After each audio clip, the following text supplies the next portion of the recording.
Okay, so we are going to continue the chapter from the very part where we left yesterday, and I am going to revise the portion that we covered yesterday, right? The first thing is the main theme of the chapter. The main theme of the chapter is that a good leadership and guidance can help you overcome any injustice, right?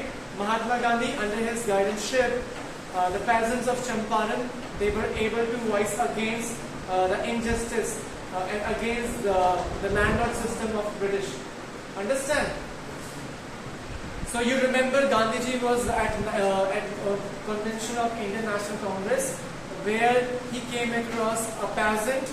He was emaciated. He was so weak and feeble, and he told Gandhiji to come to Champaran. But Gandhiji was very engrossed that time because he had to go to Calcutta and he had other appointments. But he did not lose hope. He followed Gandhiji everywhere to his ashram and then Calcutta, and then finally Gandhiji gave him, Gandhiji asked him to meet him in Calcutta. So he was already there before Gandhiji's arrival, and from Calcutta they boarded a train, to Patna, right? So from Calcutta they went to Patna, and Patna they decided Rajkumar Shukla is one of the peasants, right? And he is a very resolute and determined one, because he did not lose Gandhi's side unless until he has the date. Understand? So Patna, in Patna they went, he took Gandhiji to Rajendra Prasad's house, and Rajendra Prasad, in fact he is India's the first president and also the president of Indian National Congress. But Rajendra Prasad was out of station that time, so he was welcomed by, not welcomed, he was attended by Rajendra Prasad's servant, right? And the servant mistook Gandhiji as one of the untouchables, and Gandhiji was not allowed to, he was only allowed to sit on the ground, and he was not even allowed to draw water from the well. Otherwise, because Gandhiji's touch can pollute the entire well. This was the mentality in those days. We were not only fighting the tyrant clutches of British force, but we were also struggling with social evils in those times, right? And one of them is untouchable. And then,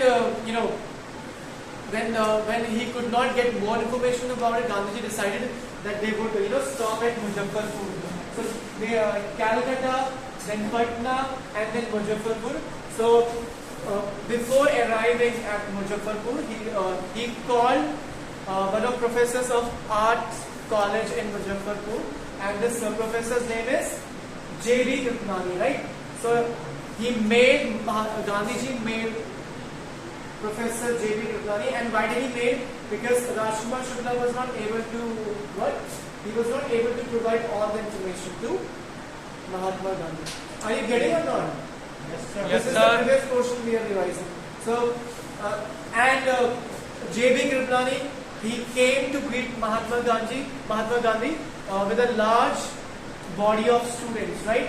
And in Muzaffarpur, Gandhiji stayed at house of a teacher for 3 days, Malkani, and it was an extraordinary in those things. Why? Because Gandhiji was advocating home rules, and British people, for British it is very intolerable. And obviously, if you will help somebody who is advocating home rule, this is going to land you in trouble. But despite, he was offered shelter by Malkani, teacher in Muzaffarpur. Understand? And this is where Gandhiji came to know that the Indian lawyers, they are collecting a huge amount of fees from those peasants. They were representing their case, but they were actually asking for a huge amount of money. So according to Gandhiji, this is very pitying, because these peasants, they are very poor, they are malnourished, right? And they come from a backward class, so they cannot afford this much money. Understand? So he chided the lawyers, and then he came to this conclusion that it is pointless going to law courts. Why? Because law court is governed by British people, and they are not going to hear us, they are not going to, decide or take any decision in the peasants' favor, because those peasants were timid. They would never raise their voice. So the first thing Gandhiji wanted these peasants to be, he wanted them to be self-reliant, and so that they could actually, they're out of fear, so that they could actually raise their voice against the injustice. So now we will continue. I think we are supposed to start on page number 48. And you know the British, do you know that ancient landlord system? That what was the agreement, ancient agreement? What was the agreement? That most of the arable, most of the fertile lands in Champaran, they were owned by what? British landlords, right? So the 15% of those land were given to the peasants as a sharecropper, and they were asked to surrender the outcome as the rent of that 15% land, where they were only allowed to grow indigo. So this was the injustice. They were given a half portion where they were only asked to grow indigo. They could not grow any other crop. Understand? And then I think now we will continue, right? So please go. Who will read most arable land? Page number 48, last paragraph. The girl sitting in the back. You will read the chapter. 48 and last paragraph. Most of the arable land in the Champaran district was divided into large estates owned by Englishmen and worked by Indian tenants. Tenants means the kiraya, right? Who does not own it. So estates means property. Those fertile lands were divided into property, and both the properties were owned by Englishmen, and who was working there? Indian peasant as tenant, right? Read next. The chief commercial crop was imposed. Landlords Compel means forced. all tenants to count 3/20 or 50% of their holdings with indigo and surrender the entire indigo harvest as rent. So they were only allowed to grow indigo in 15% of their holding, and also asked to surrender the entire harvest as rent. So this was actually very abusive, right? This was very abusive. So this was done by the long-term contract. Now continue. Presently, the landlords learned that Germany had developed synthetic indigo. They thereupon obtained evidence from the sharecroppers to pay them compensations for increase from the 3% arrangement. Okay, so there was a scientist in Germany who developed the chemical formula of indigo, right? So synthetic indigo was very cheap as compared to the grown one, right? So the British landlord, they were very smart. So they asked the sharecroppers to pay them compensation, because nobody would buy their indigo because it was expensive. The sharecropping arrangement was Irksome means troublesome. and many signed with those who registered engaged dollars. The landlords hired thugs. Meanwhile, this information about synthetic indigo reached the illiterate peasants who had signed, and they wanted their money back. So this was this sharecropping arrangement. It was very troublesome, and some of the peasants, they were not aware they signed willingly, right? Because they were illiterate. They did not know what they were signing. And there were a few peasants, they rejected, they refused, and they hired lawyers. But the British and the Englishmen, they warned and threatened them by hiring thugs, right? And this information about the synthetic indigo, it came, it reached to these poor peasants, and those who had signed, they also protested and they wanted their money back. At this point, Gandhi arrived in Champaran. So finally, Gandhi has arrived in Champaran. He's in Champaran now, right? He began by trying to get the facts. First, he visited the secretary of the British Landlords Association. So, obviously, if you want to fight something, you need to have all the information, because you will know what you are fighting and what the cause or the problem, and what is being done. So Gandhiji decided that he would go to secretary of the British Landlord Association. And so who will be the secretary of British Landlord Association? It won't be an Indian, it will be a British. So do you think the British is going to help Mahatma Gandhi who is advocating home rule? No. The secretary told him that they could give no information to an outsider. Gandhi answered that he was no outsider. So he bluntly said that Gandhiji is an outsider, so he will not be given any information. But Gandhiji protested that he was not an outsider. Next, Gandhi called on the British official commissioner of the Tirhut division in which Champaran district lay. So next, when Gandhiji could not get success from the secretary, he decided that he would go to British official commissioner of the Tirhut division, right? And in this division, the Champaran district lies. So the commissioner, Gandhi reports, proceeded to bully me and advise me forthwith to leave Tirhut. And even the commissioner, secretary denied, and even the commissioner, he threatened Gandhiji and he bullied Gandhiji that you must leave, otherwise you will have to face the consequences, right? Because the people who were in higher posts, they were all British people, right? So they will never going to help Indian law. Read.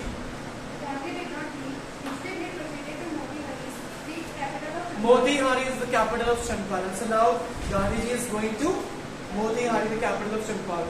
several lawyers accompanied him. At the railway station, a vast multitude greeted Gandhi. He went to a house and using it as headquarters, continued his investigations. Okay, so Gandhiji did not leave. Gandhiji was, he was threatened by commissioner, right, of Tirhut division, but Gandhiji did not take it seriously. He did not leave because he was very brave. Gandhiji was good. So he stayed there, and then he went to Motihari. Motihari is the capital of Champaran, where he met so many lawyers. They greeted Gandhiji, and then Gandhiji went to a house, and they used the house as headquarters. And then they continued investigations. And this is where Gandhiji probed into the matter, right? And then Gandhiji came to know that in the nearby village, there is a peasant who has been maltreated by a British landlord, right, or British people. So Gandhiji decided that he would go and see the matter by himself. So the next morning he started out on the back of an elephant. He used elephant as one of his transportation medium, right? So he sat on it, and then he proceeded, and he has just managed to cover a few distance when he was stopped by the police superintendent. Messenger, he took him and he ordered Gandhiji to return home in his carriage. He was asked to go back. He was not allowed to meet the peasant, and Gandhi complied. Complied means Gandhi accepted. He obeyed. The messenger drove Gandhi home, where he served with an official notice to quit Champaran immediately.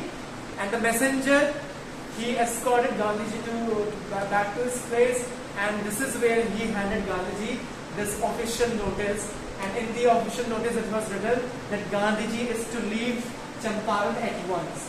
Understand? Otherwise he will have to face severe consequences, right? So Gandhi signed a receipt for the notice and wrote on it that he would disobey the order. And Gandhiji signed it, and what did he write? I hereby disobey this summons. He wrote disobey. In consequence, Gandhi received a summons to appear in court the next day because he has rejected superintendent. Superintendent means police. He has refused his order. So Gandhiji received a summons from court. Understand? He received a summons from court. All night Gandhi remained awake. He telegraphed Rajendra Prasad to come from Bihar with influential friends. He sent instructions to the ashram, and he wired a full report to the viceroy. So what did Gandhiji do? Gandhiji, he stayed awake whole night. He reported the whole matter to Rajendra Prasad, the president of Indian National Congress, and he also texted to his influential friends, those who were, they were actually scattered in different parts of India, right, and outside. And he also sent a full report to the viceroy, right? Morning found the town of Motihari black with peasants, and the next day, what did we see? What we saw? The town was full of peasants. The Champaran peasants, they gathered in Motihari, right, the capital of Champaran, and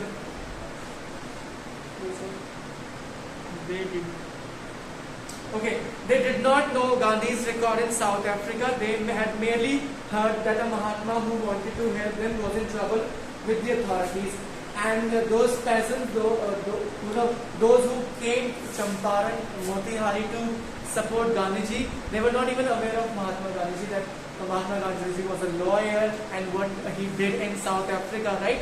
They only knew that he was a Mahatma and who was helping them, and he was in trouble with the British officials. So that is why they had come there to support him.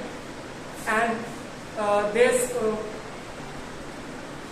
spontaneous demonstration in thousands around the courthouse was the beginning of their liberation from the fear of the British. So they gathered in front of the court and they protested. I think it was the first step that marked the end towards the fear that these people have in their mind for British officials, right? So now they were actually protesting for Mahatma Gandhi in front of law court. Got my point? Understood? Take a sit down.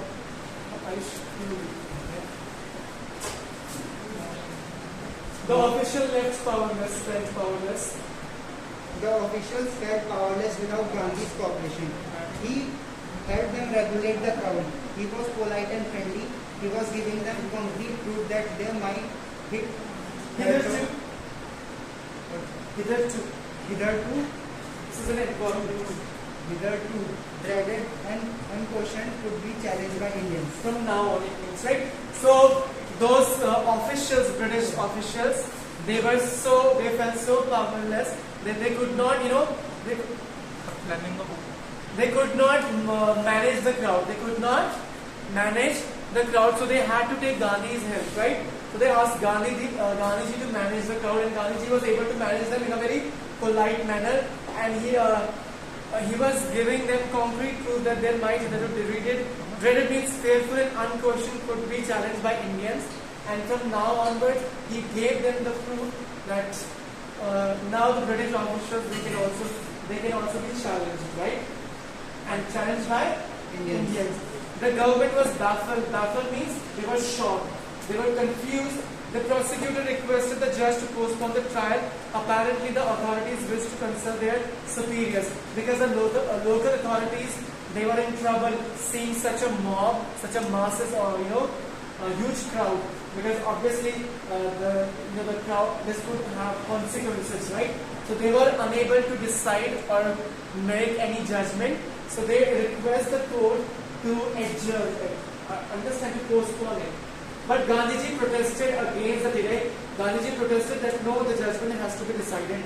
So he read a statement pleading guilty, and Gandhiji accepted that he was guilty. He was involved and he told the court in the conflict of duties, and he told the court that he was in dilemma. Why he was in dilemma? Because on one hand, not to set a bad example as a lawbreaker, and on the other hand, to render humanitarian national service for which he had come. So this was his conflict of duties. He did not want to disobey the order, and on the other hand, because he has come here for a noble cause, right? Understand? So that is, he has to follow it and he has to do it. He disregarded the order to leave, not for want of respect for lawful authority, but in obedience to the higher law for being the voice of conscience. And then he defended by saying that the reason he disobeyed the order, it doesn't mean that he does not respect law. The reason he disobeyed the order, it is because that he is needed here the most. And there are, there are human values that one must meet, understand, and these values are above all the rules and regulations. What's my point? And that is why he disobeyed the order. He has no ill will for the laws and the British officer. This is what he said in his defense. And he asked to announce the judgment. Conscience means when you are aware what is right and what is wrong. So he asked the penalty due. The magistrate announced, district magistrate announced, it is a local court, right? So the local court announced he would pronounce sentence after 2 hours recess, and he said that he is not going to announce the judgment. He will, he will announce the judgment after 2 hours. After 2 hours of recess. Obviously, they were afraid because if they would decide or announce any judgment in a hasty manner, so it could have severe consequences because the mob had gathered there, outside and around the court. So they asked for 2 hours, and then Gandhi too furnished bail for those 120 minutes. Gandhi refused. The judge released him without bail. So they also asked Gandhiji that you have 120 minutes. Meanwhile, you can ask for bail. Right? You can ask for bail, but Gandhiji did not. He did not ask for bail. He said, "I don't want bail," and they were so helpless that they released Gandhiji without bail money. Understand? And when the court reconvened, and when it happened again, the judge said he would not deliver the judgment for several days. Meanwhile, he allowed Gandhi to remain at liberty. So this was, I think, this was victory. This was everybody's victory because it was possible because they were united. Yet the British people, they ruled over us for 200 years because we were not united. There were differences amongst us, right? But now all these peasants, they are united. So the court was so helpless that even after 2 hours recess, the court did not dare to announce the judgment. The court said that we will take several days to announce the judgment, and meanwhile Gandhiji was allowed to roam anywhere he wanted to. Right? He was free. He was at his liberty. It means he can go back to Motihari anywhere he wants. Understand? Anywhere he wants. So Rajendra, these are the names of few eminent or famous or prominent freedom fighters and lawyers. Right? Rajendra Prasad, Brij Kishore Babu, Maulana, several other prominent lawyers had arrived from Bihar, and all the prominent lawyers, they had come there and they conferred with Gandhi, and they talked to Gandhi. What would they do if he was sentenced to prison? So they asked Gandhiji that what would happen if you were announced imprisonment after several days, right? So what we are supposed to do? How will we continue your fight? So Gandhi asked. Why the senior lawyer replied they had come to advise and help him. If he went to jail, there would be nobody to advise and they would go home. So these lawyers, they said that in case if you were announced imprisonment, there would be nobody to guide, right? So they would also go back. They would also go back. What about the injustice to the sharecroppers? Gandhi demanded, and Gandhiji was so disappointed hearing the statement from the lawyers. He said, "How can you say this? And what about the injustice of the sharecroppers? How will you fight them?" The lawyers withdrew to consult. Rajendra Prasad has recorded the upshot for their consultation. They thought amongst themselves that Gandhi was totally a stranger, and yet he was prepared to go to prison for the sake of peasants.